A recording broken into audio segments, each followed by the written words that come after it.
It's NFL draft time on the Our Lads Football Network. Our first mock draft of 2022. Ryan Dunleavy from the New York Post joining me as we go one-on-one. And at some point between now and the draft, Ryan, we'll have company. Not sure who, but we're working on it. We'll get some. We'll get a third opinion, because the third opinion always makes things even more interesting. Agreed. Yeah, let's do that. Absolutely. Although I like this. I get the two Giants picks. You get the two Jets picks. Yeah, it worked out, didn't it? Yeah. Okay, and want to remind everybody that this is last year's guide to the Our Lads NFL Draft, the actual draft guide.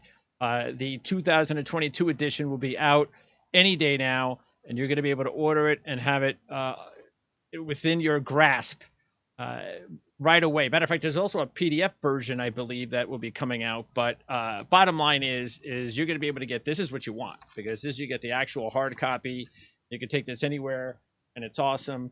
And you go to ourlads.com. You also have a 7-round mock draft challenge at ourlads.com. And whoever wins that, it's free for joining, and you'll earn $500. That's not bad, Ryan, for free. No, yeah, I can, with all the home repairs I got to do. I'd take $500. There you go. See, so you can enter. There you go. Also want to remind everybody, if you have any questions or comments regarding our ridiculous picks, you can go ahead and check out the comment section below. Please subscribe as well. And don't forget our patreon.com/PrimeSN page over at Patreon. If you'd like to see us grow as a channel, you can donate as little as $5 a month.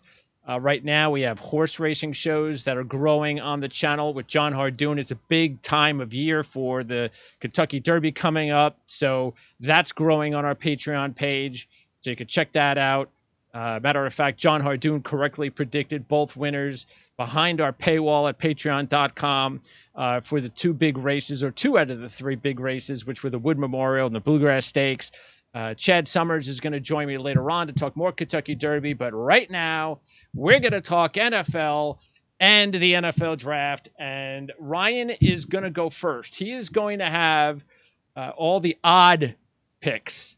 I am going to have all the even picks. So, Ryan, it's interesting. At this point, there's only a few weeks left, and it's still a complete mystery of what Jacksonville's going to do. 100% complete mystery. They can go one of two ways, pretty much. Are they going to go with an edge rusher, or are they going to pick an offensive lineman? For me, the pick is Aiden Hutchinson, defensive end. It'll break some hearts in Detroit because he's a Michigan kid, went to Michigan, grew up there. It'll break some hearts. It would have been an easy run it up to the podium pick for the Lions, but that's not how the NFL works. The Jaguars aren't going to do the Lions a favor and say, here, take your hometown kid. They're going to take the best player. I think Hutchinson is one of the safest picks in this draft. He's going to be a good player. I've heard him compared to Chris Long, who was a top pick, obviously, in the draft a decade ago. Not a Hall of Famer, but a really good, game-breaking caliber player, double-digit sack guy many years over. Aiden Hutchinson to the Jaguars. Would they like this to be a year where there was a surefire number one pick, maybe even a quarterback that they could trade this pick and get more picks? Yeah, they would, but they'll take Hutchinson. Yeah, matter of fact, I think that is really even more so of an issue with some of these other teams, including Detroit. Even though Detroit already has 2 picks in the first round, it's really like an early second round pick. It's that number 32 pick for the Stafford deal. They have the 34th pick in round 2. So they have 3 picks in the top 34. Even though that's the case, they would love it if they could either, well, first of all, they would love it if it was next year. Let's just put it this way. They'd really love it if they could pick, Chase Young, or what's his name from Alabama? Bryce Young, or what's his name from Ohio State? CJ Stroud. CJ Stroud. I'm so into this draft, but those guys are just at the top of the list. That's the thing that we're going to talk about in this show and in future shows. The thought process of the general managers that don't have a quarterback that have to decide, am I going to risk it with one of these guys, or am I going to just wait till next year and have a much better chance at getting a quarterback that I know has superstar potential? So Well, that's I going to, think that, yeah, that's going to depend on how long a leash you have as a GM and a coach. and I Matt Rule might not have that length, whereas Brad Holmes true. and Matt Campbell, Yes. no, Matt Campbell, You're talking Dan about the Campbell, Lions. Yes. Dan Campbell. Dan Yes, Campbell. Yes. they have that leash. Yes. And the same thing with Atlanta. I think Atlanta also, of course, has a leash as well. So, so both Atlanta and Detroit can wait till next year. And look, Detroit is not going to take a quarterback, one of these guys at number 2. It just ain't going to happen. So I think this is tough because I know there's a lot of talk about Hamilton from Notre Dame. I just think it's way too high. It's not that it can't happen. He's a top 5 pick. But the second pick in the draft, when you're a team that has so many other needs, to take a defensive back / hybrid safety, I just don't think that's the way the Lions are going to go here. So that's why I think they have to go edge rusher. Like you said, they would have wished it would have been Hutchinson. It still could be if the Jags decide to go with an offensive tackle. But look, you got Thibodeau and you got the kid from Georgia, Walker. So I'm actually going to say Thibodeau. It could be Walker, because there's been a lot of talk that Thibodeau is maybe this or that. He's inconsistent. He's a little injury prone, whatever the case. I think that's just knock on a guy that has been so good for the past 3 years that, in my opinion, he still could be the best pick in the draft. So I'm going to go ahead and say Thibodeau. We are picking these as we see them being picked, not what we would do, Correct. right? Yes, that's what I thought. Yeah. Okay. Because I've been spending the last couple weeks when I'm not at baseball games calling NFL scouts and sources to see what they're gonna do. So my picks are kind of how my sources see it playing out. And that's what I do in my mock drafts too. I don't put my mock drafts together. Hey, this is what I would do. Yeah, no. Yeah. So the third pick, then the people I talk to kind of believe this is how it's gonna go one way or another at 1, 2, 3. 3 straight edge rushers. I'm going to take Trayvon Walker for the Texans at 3. Look, this is an unusual. I'm not sure I've ever seen, in my years as a fan, in my years covering the NFL, I'm not sure I've ever seen a player skyrocket as much as I've seen Trayvon Walker. The idea that he could be the number 1 pick, he wasn't even all SEC, Greg. He didn't even make all SEC. He wasn't even one of the 3-team all SEC teams. He was just totally unproductive, but scouts love the film. I said to somebody recently, why has he caught fire recently? He said, because you guys, meaning the media, have let him caught fire recently. We've been talking about him in our room since September and October. So to me, the teams see him as filling a much different role in the NFL than he did in Georgia's defense. That always scares the bejesus out of me. When you're picking somebody who was unproductive and expecting them to be productive, that always scares me. Especially, I keep hearing this about the Georgia defense, and obviously a top 3 pick's different than a 3rd-round pick. But I heard that about Lorenzo Carter. Oh, he's going to be much more productive. Well, he wasn't with the Giants for 4 years. He wasn't. He was not productive. I heard that with Dexter Lawrence. Oh, well, he didn't get pass rush at Clemson, but he will in the NFL. No, 3 years in, he doesn't get pass rush. So all these projections, I think it's very scary, but I think that's what the Texans will do. I think, they have Patriots people there running that system, and they believe they can get the most out of people, and they believe they see things that other people don't. So Trayvon Walker to the Texans. Yeah, and that's the way I have it going as well, because when you have Lovie Smith's Tampa 2 defense, and people are also talking about Hamilton here because or maybe even a corner, but when you have a defense like the Tampa 2, you must have a 4-man pass rush. It's the only way the defense works. You have to have because you're not going to blitz. So you must get your pressure from your 4-man front. And that is just a no-brainer to me that Houston needs these types of players. And look, I've seen the film on Walker, and he has very good film. There's just no question about it. He makes plays that normal defensive linemen don't make. I will say this. Just look at Jermaine Johnson. If this would have been last year, and Jermaine Johnson would have came out, people would have been going, "Oh, he's a part-time guy. He doesn't have stats." But he gets the extra year. He transfers from Florida State, and he becomes a monster because he doesn't have to play in the part-time system with all those talented Georgia players. So Yeah. I think that's what we got in Walker. I think That's Walker's going to be different than some of those guys that you I mentioned. think that is a terrific point you just brought up. I think that is you know what? No one has said that to me yet, and I think you just hit on something that I will probably steal for the New York Post at some point. So Happy to oblige. Okay, so by the way, the Texans have 5 picks in the top 80, and they do have the 13th pick.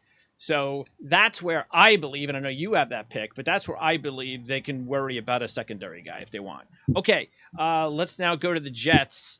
And now, all along for me, I was thinking, well, the Jets are going to mainly with that 4th pick going to look either with an edge rusher or an offensive lineman.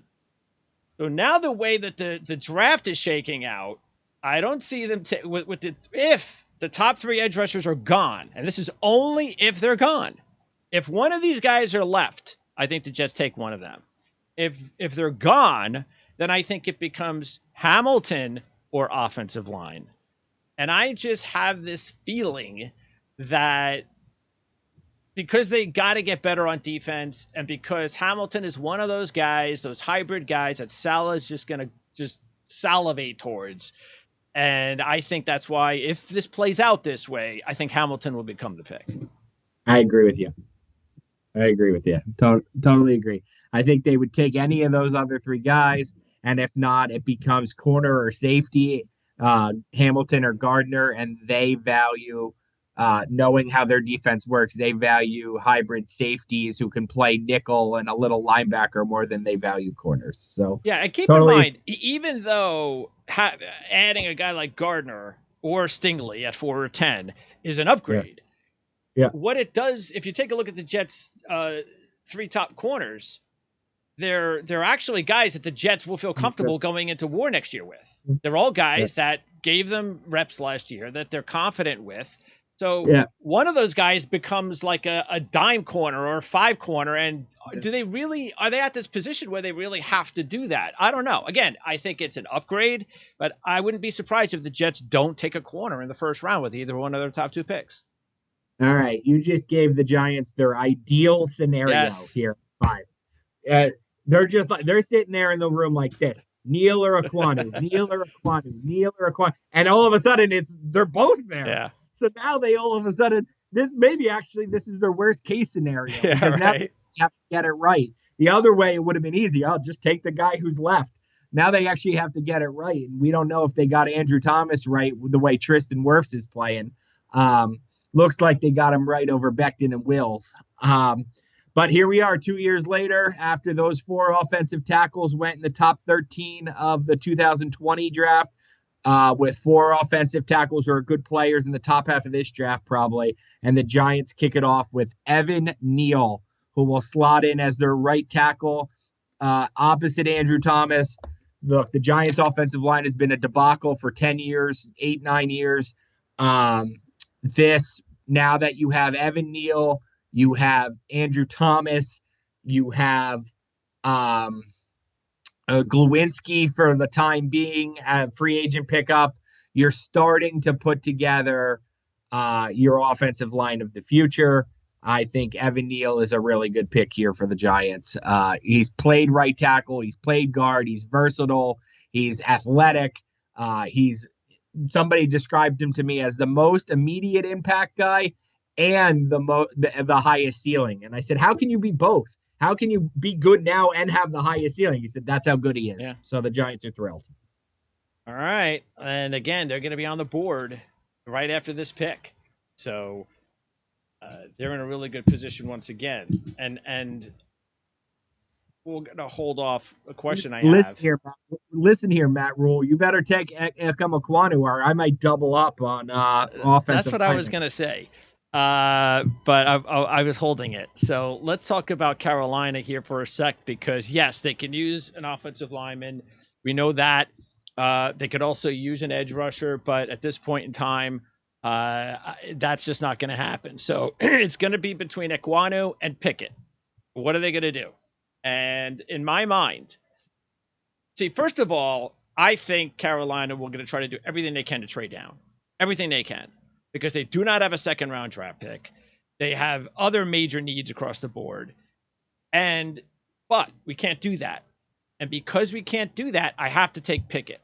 Because that if they don't take Pickett, then that means that they're going to go into next season with Sam Darnold unless they make a trade for Jimmy G or Baker Mayfield, and they haven't done that yet. So, look, I think they could do that. I think they could still make a trade for Jimmy G, and they could bypass it another year. But, we don't know that, and because we don't know that, I have to take Pickett. And that's what I think is going to happen, honestly. Talking to people around the Panthers, around Kenny Pickett, I think that's what's going to happen. I should have mentioned the trade scenario. Yeah, we can't do trades, but if people believe the Panthers going to pick Pickett, which I think is kind of where it's trending right now, that 5 pick the Giants have and that 4 pick the Jets have become awfully hot, because if you want to jump the Panthers for Kenny Pickett, or if you think they might pick Malik Willis and you Sure. want to jump the Panthers for Malik Willis, all of a sudden the Seahawks at 9, maybe the Commanders at 11, the Falcons at 8. Especially the Falcons are a division rival. If you don't want your guy to be on the opposite side, you want to trade up ahead of the Panthers to 5 or 4. Suddenly the New York teams are in a good spot there. But we can't trade, so Pickett goes 6. And now I can't believe it. I mean, everything's coming up Giants, right? But I'm actually going to throw a curveball. I would let this clock run down to 1 second if I was the Giants. I'd take every phone call. I'd make a pro-con list. I know they've already done this. You mean because of Willis? No, the Giants aren't picking. No. In case somebody wants to go and get Willis, Correct. if the Falcons want Willis. Correct. Yes. In case somebody wants to jump the Falcons for Malik Willis, take the Saints phone call, division rival. But I would also, now I'm in a spot, right? Do I just go triple offensive line? Andrew Thomas, Evan Neal, Ike Ekwonu, good luck. We're the new Cowboys. We are the new run it down your throat Cowboys. And we'll just extend them, and we'll have huge $70 million contracts on the offensive line, and we'll figure it out. I'm not going to do it. And by the way, I seriously considered that myself in the mock draft, my mock draft. I was like, oh, that's so tempting. I'm not going to do it because I think of all the players in the first round that you're trying to marry with scheme, if you're like, this player fits this coach perfectly, of all the 32 options, it's Sauce Gardner and it's Wink Martindale. And I think it is the perfect press corner for the perfect style defense he wants to play. Giants have had awful luck drafting corners in the first round. You can't let that stop you. Especially, I still think they're going to trade James Bradbury at some point. So Gardner slides right in as your number 1 corner opposite of Dory Jackson. You can play the way you want to play. Sauce Gardner to the Giants. And oh no, I hope we got that right on Neal over Ekwonu asterisk.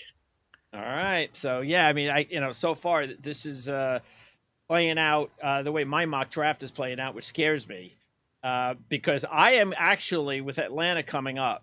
And I know it makes a lot of sense for Atlanta to think long and hard about Willis. He's a local kid and all that.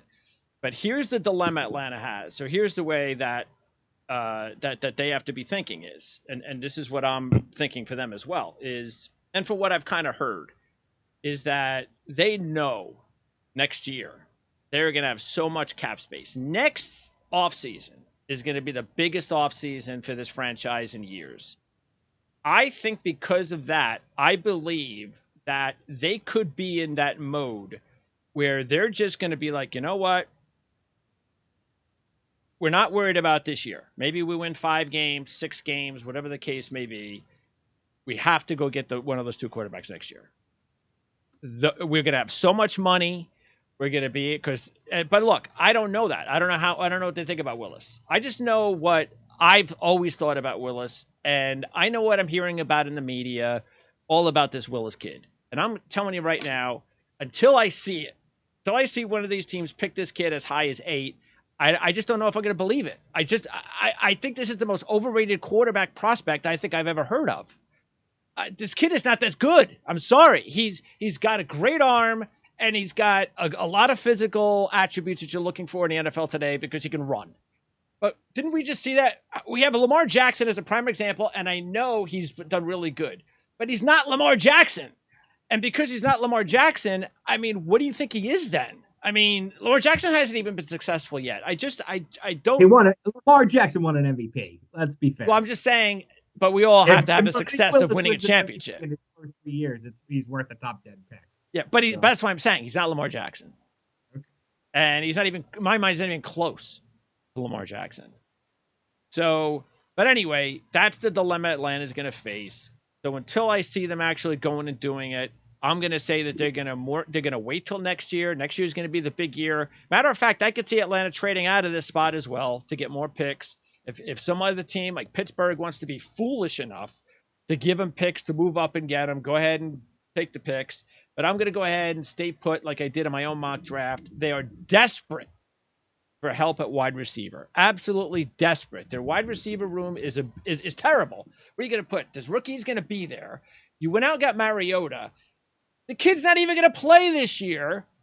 And then you're going to be right back where you were next year, and you can take one of the two kids. So that's why I think it makes too much sense to skip Willis, take London. He's the number one wide receiver on the board right now, and that's why I did it. There's the first time I think we disagree. I would have taken Malik Willis. So, all right. Well, Malik Willis is there for the Seahawks, and now I'm going to pass on him after I just gave you a hard time. After I just said the Falcons would have taken him, I'm now going to pass on him for the Seahawks. Look, the Seahawks have problems everywhere. I do think they end up trading for Baker Mayfield. That's who I think their quarterback will be this year.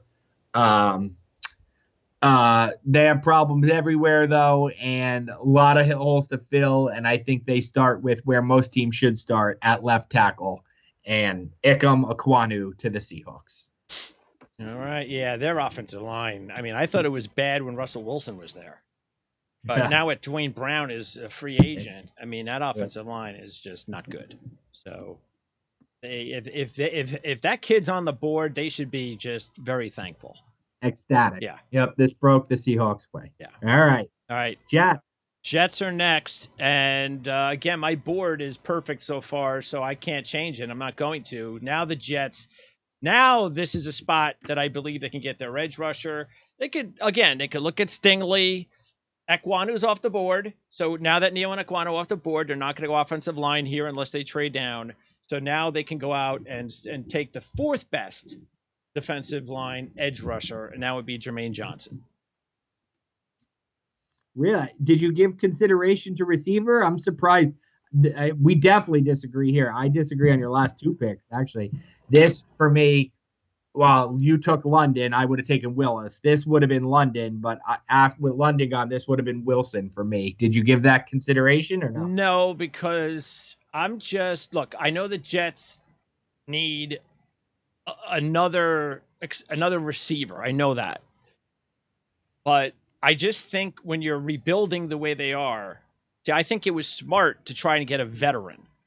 To get a rookie receiver to go along with first of all, your starting three are pretty much good. You have a good starting three. You're now just going to add another receiver to the room, which is great. It's going to help your offense. But your defense needs help. Your offense could still take a receiver in the second round, and there's tons of receivers. So I just think that a guy this good, and look, what happened when Lawson got hurt last year, it just decimated their pass rush. They can't allow that to happen again. If Lawson were to get hurt again, they'd be so screwed again. They have to be able to take somebody like this if he's up there. Yeah, this is where it gets interesting, because I think if your first pick was Trayvon Walker or Thibodeau, if one of those guys had fallen before, you'd probably be looking at receiver here at 10. Correct. So unless, of course, Gardner were to slip or that kind of stuff. So, yeah. All right. So 11, the beneficiaries of your last decision, the Commanders take Garrett Wilson. And look, this team, for a team that's picking 11th, doesn't have a lot of holes. I mean, the Commanders could be a pretty good team. I was like, oh, should I take a corner? They have Kendall Fuller and Will Jackson. I mean, the offensive line, yeah, their offensive line's pretty good. I mean, Well, what about Stingley, who I picked for them? Don't you think they need another corner? I don't. They have Kendall Fuller and William Jackson. I mean, those are two pretty good cornerbacks. I don't know. I don't. I mean, I thought about Stingley, but I think they have two really good starting cornerbacks. So I think you can get you're looking for what, a third corner? Go second or third round. Garrett Wilson, playmaker. Look, they're all in obviously on Carson Wentz, so they need to give him another. They need to give him another weapon besides Terry McLaurin. Well, see, so, that's actually the reason why I decided against it, because it's like he's so erratic, Wentz. It's like, so, and look, maybe Washington was blaming the Colts for not having good receivers. And I can understand that if that's the case, because they did trade for Wentz. So maybe they looked at it as, you know what, wasn't all Wentz's fault. He had one receiver, and we're gonna provide him with good receivers. So I can see that as the case, but I could also see it as, they need to look at him more as a holdover till they get a good quarterback, and we need to make sure that we have a really good all-around team. But it makes sense. So I'm not going to argue with you on that one. All right, Minnesota is next, and this is where I would have liked Wilson, actually, if he would have slipped here, because Minnesota with they've got a 32-year-old right now paired along Jefferson, and he's kind of aging a little bit. So I think receiver. Now, look, you could still say Olave, and Olave is kind of neck and neck with Wilson, so I still think he's a possibility. I could look at defensive back here with Stingley, and since he's off the board, that's actually not a bad idea. Because Peterson's getting old, his production's going down. You know what? I'm going to go ahead and I think they need a corner, so I'll take Stingley. That would have been my pick at 13. So, okay, so stole him from the Texans. We stole back-to-back picks. I had Wilson at 12. You had Stingley at 13. All right, so that comes Houston. We know they need a corner, and the guy I picked is still on the board, but what do you think? I think Charles Cross, offensive tackle. So now they have Trayvon Walker and Charles Cross, and this is a team being built on the line of scrimmage. Look, Charles Cross might be the best pass blocker in this draft. Pure pass blocker, but his run blocking, he hasn't done it much. He needs development like a college freshman needs development. He's only played a couple of years, so. But he's played in an air raid. So he's had 700-something pass blocking snaps last year. 700 pass blocking snaps. That is an incredible number. And he only allowed a handful of pressures. Very good pass blocker. A lot of work needed as a run blocker. But you know what? The Texans are a team where they can afford the time to give you a lot. How do you say a team stinks? Nicely, they are a team that can afford to allow you time to develop. Here's going to be the interesting thing with Houston. Do they try to do something with Tunsil? Now, they've restructured his deal, so that chances are that's not going to happen. The other thing is Titus Howard, because Titus Howard, who was a 2019 first-round pick with a different regime there, but Titus Howard actually played last year at tackle in a couple of games and actually played better at tackle than he did at guard. So if they don't go with offensive tackle, then that means that they believe that Titus Howard deserves a shot at right tackle for 2022. That would be the key if they decide to pass. Because, like you said, you had originally Houston going corner here. And I went with McDuffie because of the fact that I think McDuffie might actually be a good scheme fit for them. I think McDuffie's the best zone cover corner in the draft. Whereas Stingley and Gardner are much better at press. But, all right, let's go to Baltimore. And see, who did I have with the Ravens? I had the same guy that I'm going to go ahead and take, and that is going to be Devontae Wyatt. I'm going with the defensive tackle from Georgia. They desperately need, even though Campbell came back, he's a one-year guy. He's not going to last there. They desperately need more help along the defensive line. They got to get younger. They got to get more talented. And I wouldn't even be surprised if they decided to go with Davis. But Wyatt is more of a 3-down all around. He can penetrate. He can do more than Davis. So I think this is where they go. I could also see them going with Lloyd, but Wyatt's going to be my choice.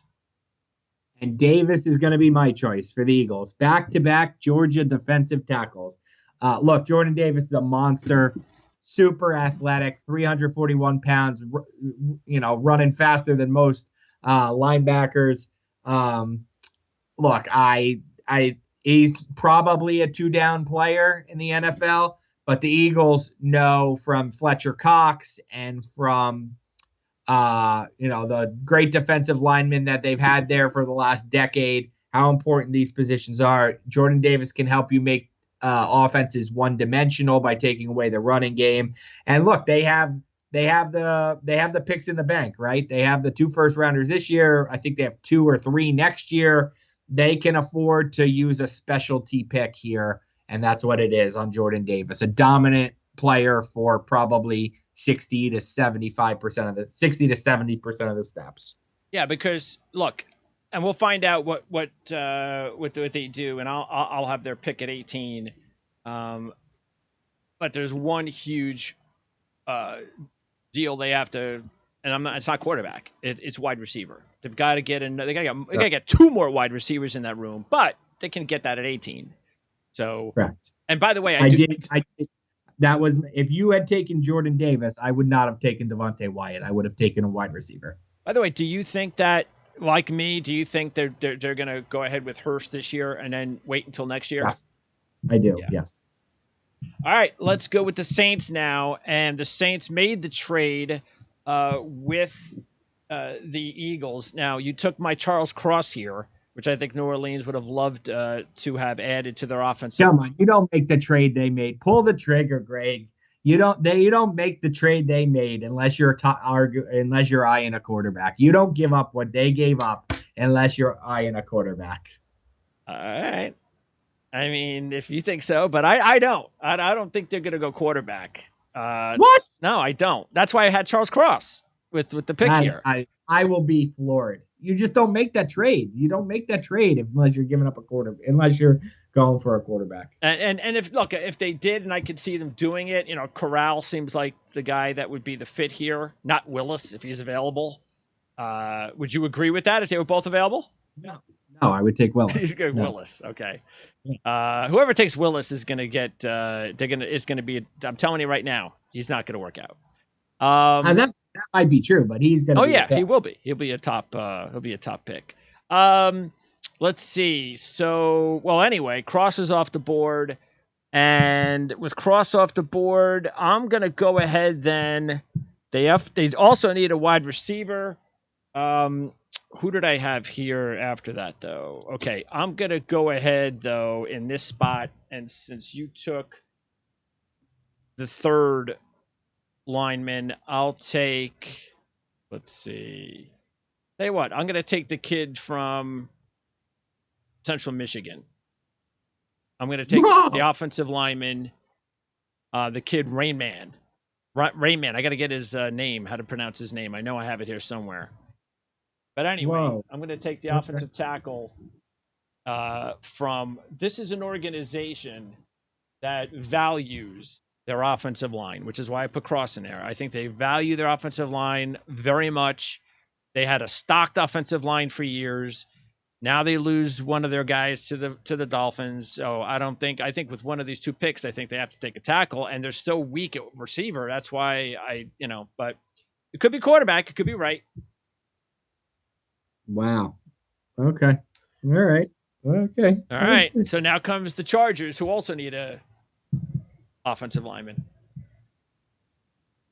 Yeah. 1 year after picking Rashawn Slater to play on the left side, I'm going to give them Trevor Penning to play on the right side. And much like the Giants have Andrew Thomas and Evan Neal for their bookends for the next 10 years, fingers crossed, the Chargers will cross their fingers that Rashawn Slater, who was an all-pro as a rookie, that's how good he was, is on one side and Trevor Penning is on the other for a long time from Northern Iowa. A guy who, and I mean this is a word we don't really say in society anymore. It has negative connotations, but on the football field, it has a positive connotation. Trevor Penning is a bully.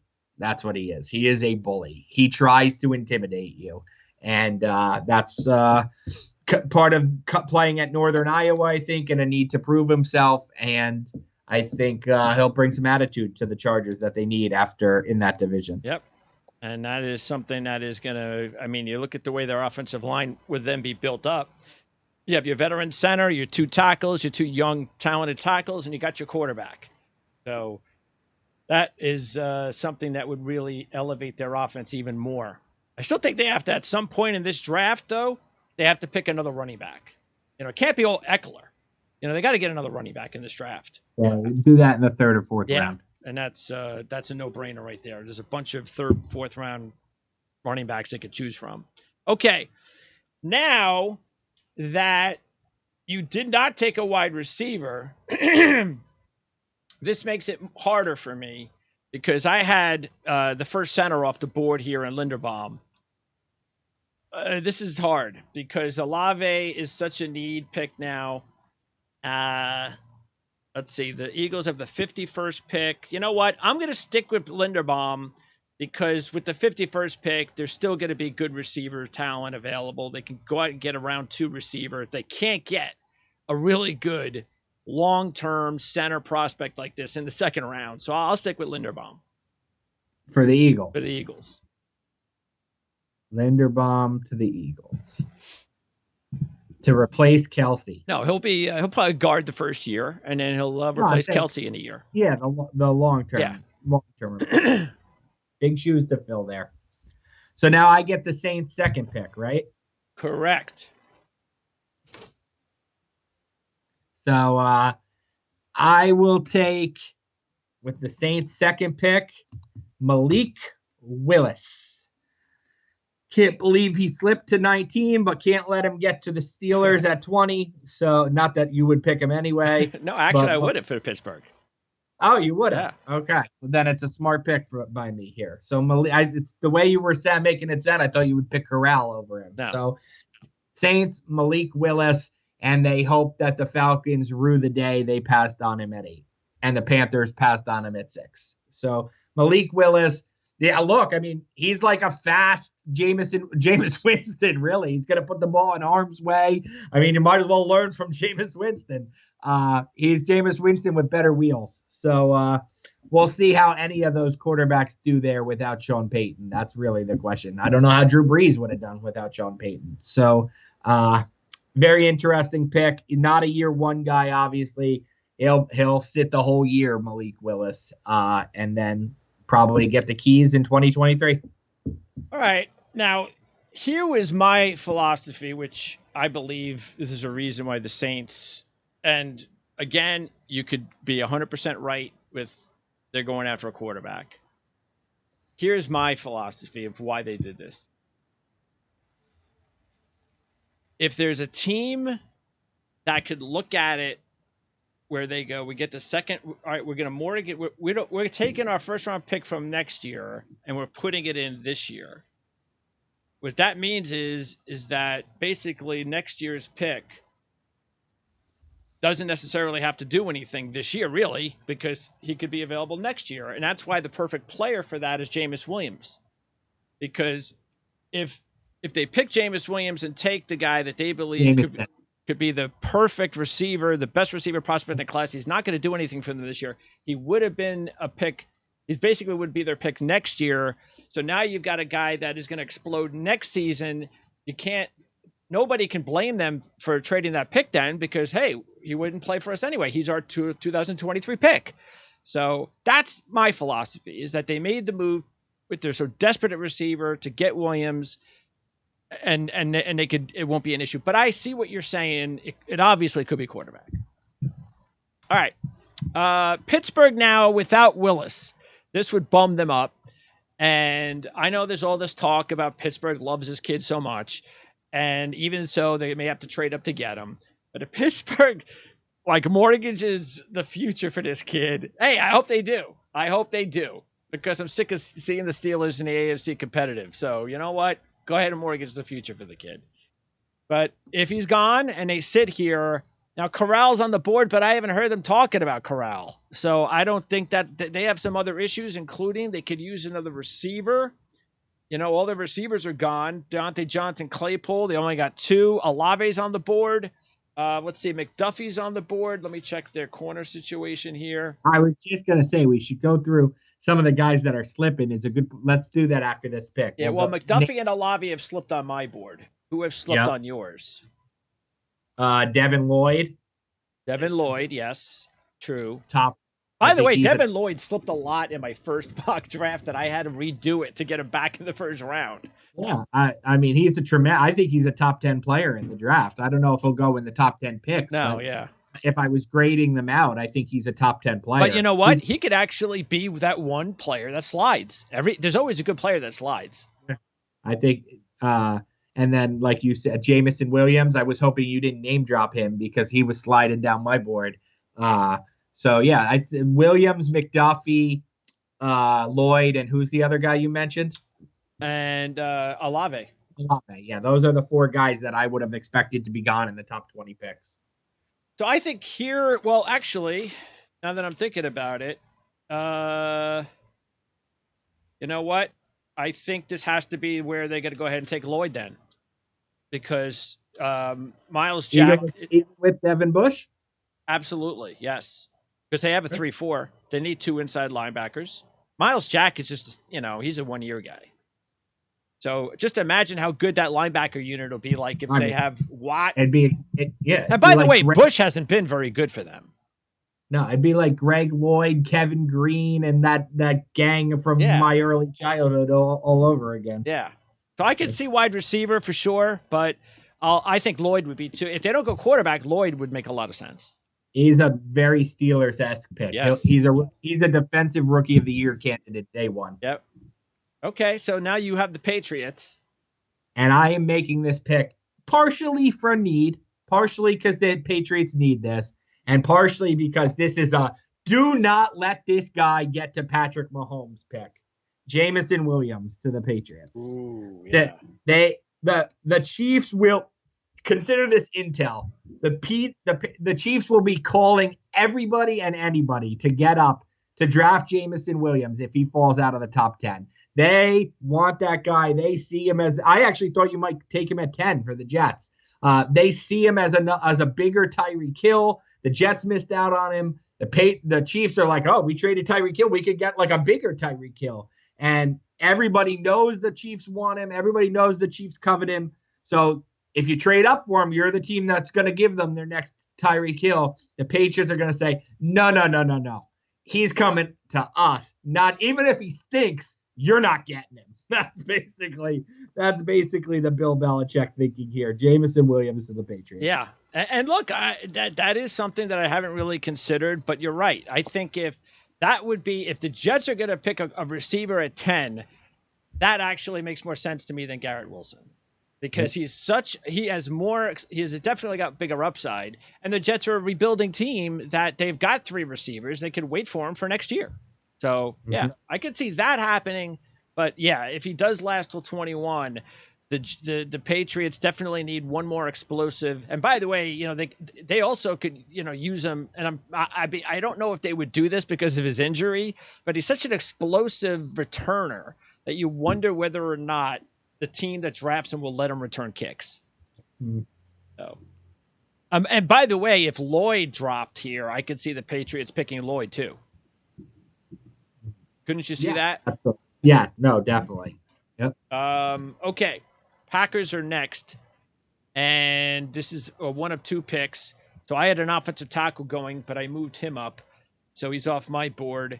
And at this point in time, we have 5 offensive tackles in the top 16, right? Wow. 5. Yeah. Neal, Aquanu, Cross, Raymond, Penning. 5 in the top 17. Yep. Yeah, and that shouldn't be too much of a surprise. But, considering what we're dealing with here. Okay, the Packers need an offensive tackle. They could definitely use another corner and a receiver. We know wide receiver. Now, they have 2 picks. So their next pick, we have to wait till what? 28. So right here, Olave is still available. So I tell you what, I'll take Olave here. He is one of my favorite players in this draft. Like, how you go through it and you just have personal favorites. I'm not saying he should be a top 5 pick. I'm just saying I think he is an exceptional football player. Like, he'll be a Pro Bowler. He's such a smooth route runner. I love Chris Olave. I wish I could have found a spot to take him in one of my earlier picks. Okay. Next up is Arizona. And you've got this Arizona team that needs a corner. They need some edge rushing, and they can use some more help along the offensive line. So what are you doing here? That's a good question. That's a really good kind of who I was targeting here is kind of gone. Who were you targeting? Some of those receivers I was targeting. Right now, the only guy I think. Well, you know what? At the end of the first round, I thought this is kind of where I had Devontae Wyatt. To be honest, you took him much earlier than I would have. I had Wyatt penciled in here. Yeah. Go ahead. I'm sorry. No, I was just going to say, I think that if you get to the end of the first round, I think the 2 guys receivers who may fit in would be the kid from North Dakota State, Watson, and maybe the kid from West Virginia, Moore. I could think there's the Arkansas kid who tested badly. Who's that? You're talking about Bell or Burks? No, Burks. Yeah. Treylon Burks. He didn't test well, but scouts love him. And once you get down to here, that's different. I think people were talking about him as a top 10 pick originally, but now when you get down to the bottom of the first round, I think that's different. Trent McDuffie is the pick for me. Okay. So never in a million years did I think he would be. That's only the 3rd corner. Is that true? Yes. That is a sleeper. We did something wrong. For him to be the 3rd corner at 23, it was people get a drop. Somebody's got to drop. Somebody always drop, of course. Yeah. But that is a big surprise. I think that's a steal for the Cardinals. McDuffie at 23. But like here's for instance, many up until I think just recently, and it could still happen. A lot of people thought Karlaftis was going to be a top 15 pick. Correct. No, absolutely. I read a mock draft. I think CBS Sports around October, November had him as the number 1 overall pick in one mock draft. Wow. Okay. Interesting. All right. The Dallas Cowboys. And you know what? Nothing has changed. There's no players that have dropped here for me. Karlaftis still being on the board is a potential for me here. That's definite. But he's the only guy that could change the pick I still have on the board. So I'm going to stick with the pick I already have, and that's I think they're going to go offensive line. They can't go with this offensive tackle steal and think that that's not this team that had been accustomed to really good offensive line play for so long. So I'm going to go with Tyler Smith, the offensive tackle from Tulsa. I think that they're going to need another offensive lineman. So that's where I'm going to go. That is tackle number 6. There you go. Wow. Otherwise, Karlaftis would have been a good pick. Maybe even Daxton Hill, or maybe even Burks, the kid from Arkansas, could fit here. So, and instead he is going to Buffalo at number 25. Treylon Burks, as I mentioned a moment ago, good game tape. Scouts love him. Just didn't test well at the combine. But wow, you're going another receiver for the Bills. I am going another receiver for the Bills. Holy moly! Okay. Yep.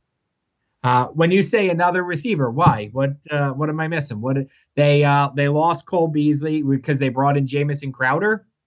Well, Crowder's their slot guy, but they have Diggs and Davis. So they no. Well, what do you mean? Yeah. They have high expectations of Davis. Yeah, I know, but no, I'm adding another guy here. I'm adding Treylon Burks. They could also, I believe the Bills are a best player available kind of franchise, and that when you're that they have that luxury, and I think he might be the best player available. The other option would be Karlaftis in a BPA, and they drafted defensive ends 1 and 2 last year. Yeah, So, but they could still do first. that. I wouldn't be surprised. Yeah, Karlaftis could go. They could also go with a guard here. Some people will tell you they could go running back, but I don't think they will. I hope they don't. As a Jet fan, I do not want to see Breece Hall on the Bills with that offense, with that passing game. So, but also cornerback is something that they have to consider. I mean, Elam, Booth, this is probably, we're getting to the point now because these are two guys that if they were drafted in the top 15, nobody would be surprised. But I don't think anybody would be surprised if they were second-round picks either. So, all right. So the Bills go with Burks, and that gives them some more weapons. So that's always great. Next up is Tennessee, and the Titans definitely need they got to improve their interior of the offensive line. So I think this is where the first guard could be taken. They need an edge guy too. So Karlaftis is still on the board. So I think it's between Karlaftis and Zion Johnson. So Karlaftis though is a receiver too. They could use a receiver too. Yeah, I don't at this point though. Karlaftis I think is too good of an option to pass up. He's the best prospect on the board. I think so. So we'll go with Karlaftis. All right, Karlaftis probably won't still be there, but maybe he will. Someone's going to drop. Probably two players are going to drop. All right, next up, Tampa Bay, and who knows what Tampa Bay is going to do? Do you think after what Tom Brady almost did to this franchise that they are all right? Okay, we got our warning. We better get another quarterback in here fast, just in case. No, because they drafted Kyle Trask in the second round last year. So if you're gonna, but you said it, second round quarterbacks. Oh yeah, but I mean, I've said it a million times. I don't think they're very. You either have a first rounder or you don't. But what's the difference really? Now you're picking Matt Corral at 27. I mean, you use the pick on Trask. You can't just throw it away. You're not Dave Gettleman. You can't just throw the pick away. So I would not pick a quarterback here. I actually don't know what I would pick. I know. I had a very hard time figuring out what to do with the Bucs. Keep in mind, Marpet retired, so they could use some more depth. Yeah, that's where I think I'm gonna go. I'm looking for their depth chart right now as we speak. Yeah, they need more depth on the offensive line. And the player that I picked was actually because even though. Hold on, don't give it away. Okay. All right, my pick for them is going to be. So you didn't take either guard, right? Kenyon Green. Well, no, but I had Johnson going to Tennessee on my other board. But in this, Johnson and Kenyon Green are both there. Yeah, because of that, I would. That would be tougher for me. I might go with Johnson. I'm taking Zion Johnson, 27 of the Bucs, to slide into the place Marpet retired and probably wants to unretire now that Tom Brady's back. But Zion Johnson, 27 of the Bucs. Okay. So I went with a guy that makes sense even if Gronk comes back for another year. And that's going with the top tight end on the board. And that's Trey McBride. Trey McBride, yeah. Okay. Because if something happens and Gronk just decides not to play, then Tampa Bay needs a tight end. Yep. So, all right, Green Bay's next. Now, we went with Olave, and I had Watson here on my board because I didn't take wide receiver with Green Bay's first pick. So now that Olave's off the board, the other needs for Green Bay, by the way, they could also pick another receiver, are offensive line. So, yeah, offensive line is something the Packers need. So I didn't take it with the first one. Probably it's going to be, let's see, you know what? Probably should take the top tackle left on the board. And it's not a bad idea. I mean, they could use some more offensive linemen. So I'll take Lucas, the offensive lineman from Washington State. Wow. I don't have him as a first-round pick at all. Well, once we're down here, it's, you get guys that are third-round pick prospects that get Yeah, in the but first round. you passed on Kenyon Green. Yeah, well, I picked a tackle, offensive tackle instead. Yeah. I'm not. Green is a polarizing prospect. He's a guy that some people like him, some people don't. So, Okay. yeah. But yeah, this one's a tough one too. So, but I think offensive line, no matter what, I think the Packers have to add some offensive line. They got to get younger and more depth on the offensive line. Mm-hmm. All right, the Chiefs back to back. Now you have the first one, and then I go after that. So that makes it a little weird. Chiefs, they could use edge rusher. They could use a corner. They could probably use another receiver. And you know they're going to take a receiver at some point. Mm-hmm. And they could use some more depth on the defensive line. And you know what? I also think that even though they signed Jones, I think at some point they're going to add another running back. So, yep. What do you think? Because right now, Breece Hall is the top receiver, and I'm running back, and a running back isn't gone yet. Top wide receivers, you have Watson and Moore, maybe Dotson. You got Ibakiti, the edge rusher from Penn State's on the board. Mm-hmm. You got Mafe. I wonder what everybody's going to do about a Jabo. You know, how long does a Jabo last? It would have been a top 15 pick before the injury. If you pick him in the first round, you get the 50-year option on him. So if you pick him in the second round, you're losing a year of a 4-year contract. That's a good point. Pick him in the first round, you're losing a year of a 5-year contract. And they definitely need a corner. Andrew Booth, the cornerback from Clemson, to the Chiefs at 29. All right, good pick. So I don't have to worry about a corner now. So I am going to instead, I'm going to look at an edge rusher. I'm going to take the kid from Penn State.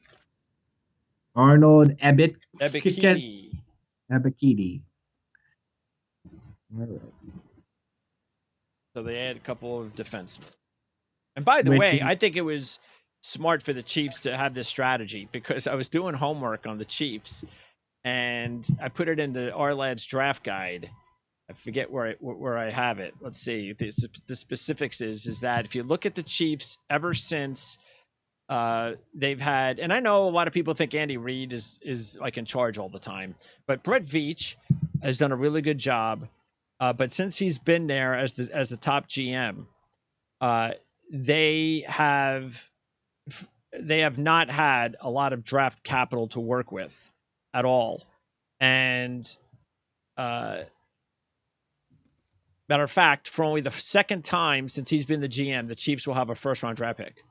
And now they have 2.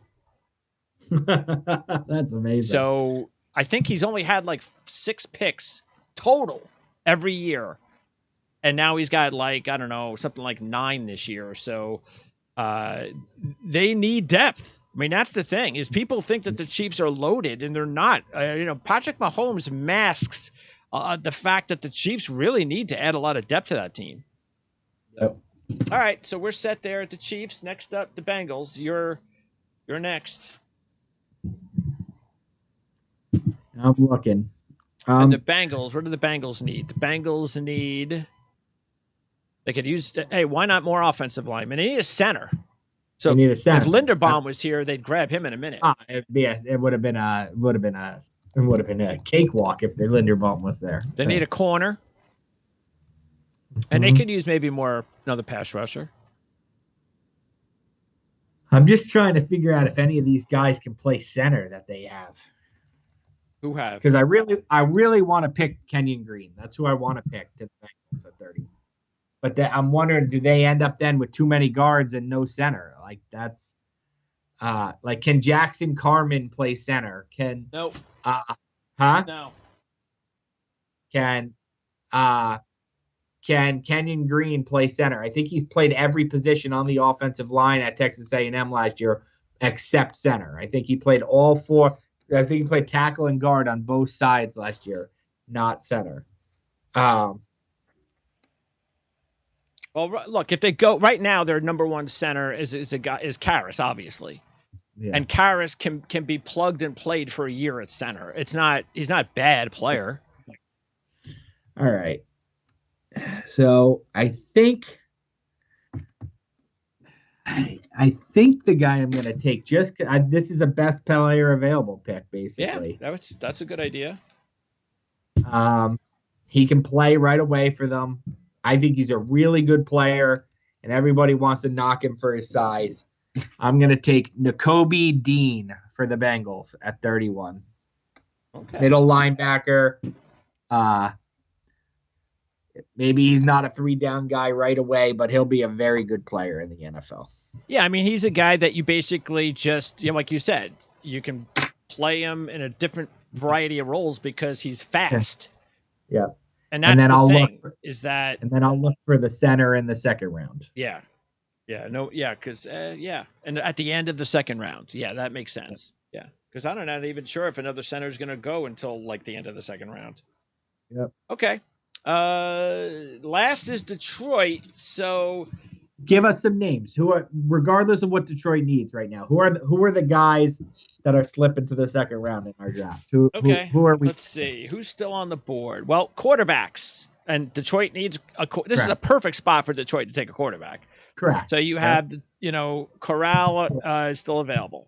All right. At running back, you have Hall. We have no running backs. We haven't taken any. Taken any. Hall, Kenneth Walker, their top guys are still there.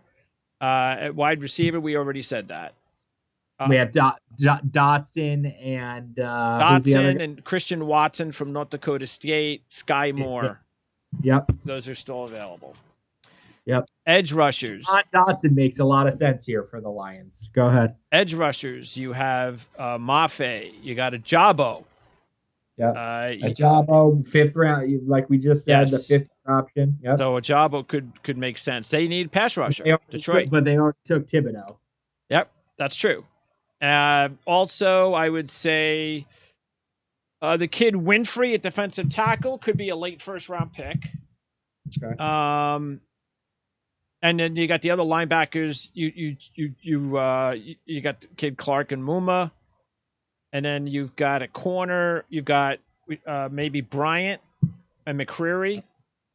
Yeah. And then at safety, which, by the way, in my mock draft, I did put Daxton Hill on the Lions at safety. You did? Yeah. Here at 30. But let's see if I would change my mind now. He's a player that slipped. He'll be a top 25 pick. And he's in our draft. I don't think that anybody else came off that I was thinking was not going to be so here. If I had this pick, I'd be looking at Dax Hill, best player available, Michigan guy in Detroit. I'd be looking at quarterback just because, it's a spot you could pick up. Oh, by the way, and I just wanted to jump in here. Remember, Detroit will be picking 34. Yep, correct. But you don't get a 5th-year option on the 34th guy like you do on Matt Corral. Or if you use Corral or Ajabo here, you get the 5th-year option. I don't know that you need that 5th-year option on, the Dotson, the Penn State wide receiver. Yeah. If you can get him at 34, you don't need the 5th-year option on him. And who was their number 1 receiver last year? Wasn't it like Amon-Ra Brown? Yeah, he had a great year. To me, 34 is the place for a Lions receiver. But I'm not Brad Holmes right now. You are. Who you got? I'll stick with Dax Hill, I guess. No reason to jump away. Nobody else really slipped. And the reason is the 5th-year option. If you want a Jabo or you want, to me, it would be between taking the safety or taking Hill or taking the quarterback. And if you're going to take the quarterback, take him at 32, not 34. Yeah, you know what? All right, if that's the case, then I'll take. It change up. Yeah, I'm going to change it because of that. So I've got. You don't need the 5th-year option on Dax Hill. You don't. So I guess I'm gonna go ahead and put Corral on there. You're gonna Corral. I think I would have done a Jabo. I think that would have been my pick.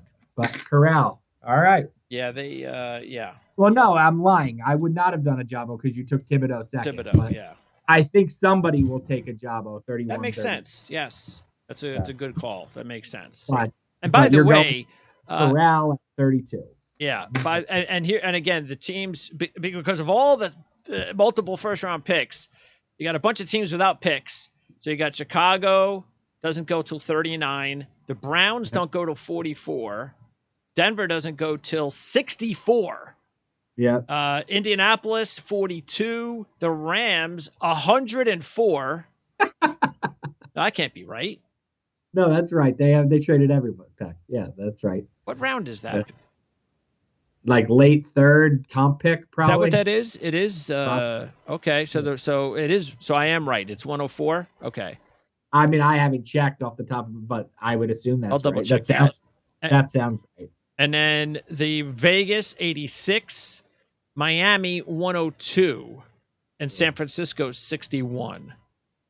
So those are the teams. Yeah, that's right. 104, third round comp pick. And Dolphins 102, third round comp pick. So the Rams are 104. Okay. And that's third round, you said? Yep. 104. Okay. And 142.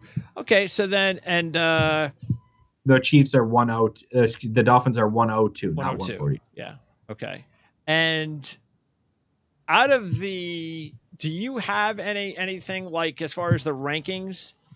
Do you have anything yourself that is different from what most people think? Because I would say there's one. I did a top 25 at one point, but I don't know. As far as position, like each position, did you have like a guy like, for instance? I have a top 10 at each position. Yeah. The one guy that was different than anyone else on most boards was at quarterback for me, because I don't. Besides Pickett, I really don't think any of these guys are all that different. And that is my number 2 quarterback, and that's Carson Strong. Oh wow! Yeah, so I've got him as my. I don't have anything that crazy. No. Yeah, well, the thing with Strong is that he had the knee problem, and that made him look a little less effective last year. He still put up good numbers, but if you looked at his tape more the year before, and you could see that he is a very athletic player, as long as you check his knee out okay. I like what I saw out of Strong. I've watched him play college ball since he was a freshman. He played as a freshman for Nevada, and Nevada was never a great program. You know, they were okay. I think the last time they were good when Kaepernick was there, though. So I liked what I saw out of him his whole career. And I like the kids like Pickett and Strong that play when they're freshmen. You know, and they get a lot of experience, and they got strong arms, and they have decent enough athleticism. I think people can start going to these other 2-year wonder kids, you know, Corral playing in Lane Kiffin's, you know, system, and this Willis kid who's like a running back in a quarterback's body. I don't, you know, to me, I think you're taking too many chances with guys like that.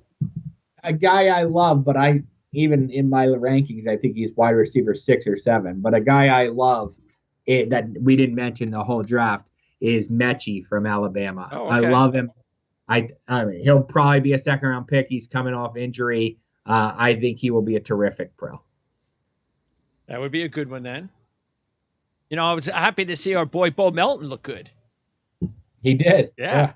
So it'd be very intriguing to see where he goes now. Yes, he'll be an early day 3 pick, I think. Probably. Yeah, because I think they're still looking at him as more of a guy that can be a weapon. Correct, a home run threat. Yeah. You know, you can do all sorts of things with him. I think he's a 4th rounder. So. All right. So anyway, that's the first mock draft. Now, once there's a trade again, and I'm sure there's going to be more trades because this is that type of offseason, then it's going to screw up our board because once that one team moves up, we know what they're going to move up for. Probably for Willis. Would you agree that if there's one big trade in the draft, that's what it's for, Willis? Well, I mean, the most big trades are for quarterback. That's why I thought the Saints one is for a quarterback. Yeah, I mean, it probably is. Yeah, it probably is. If there's a big trade, it probably is for Willis. Yeah, or for Jamison Williams. Yeah, that would be. You know, again, I didn't think of it, but if the Jets got Jamison Williams, I'd be pretty happy about that. So, but me being happy as a fan is different from what we have to think about in as far as analyst and what we actually have to go with on our research. Okay, that'll do it. What are you working on, Ryan? What are you gonna have coming out with on the post? Draft wise, we start our position series, a feature and a top 10 on each position. We start that this week. I have a piece on Ajabo and Williams and where people think they're going to go coming off their injuries. I have that coming out this week. And then I probably will shift a little bit to baseball after the draft. So, Well, good luck then for the next couple of weeks as yeah. you get to soak it all in as far as the I draft. do enjoy the draft. This is a great 3 weeks. Yeah. So, So we'll do this again. Not sure when. Maybe next week. But we got what? 3 more weeks. yeah, 2.5. Okay. So we'll do 1 or maybe 2 more of these. We'll see. We'll see if again. It all depends if there's a trade. Ryan, appreciate your time. We'll talk to you again in the next week or 2. Sounds good, Greg. See you, man.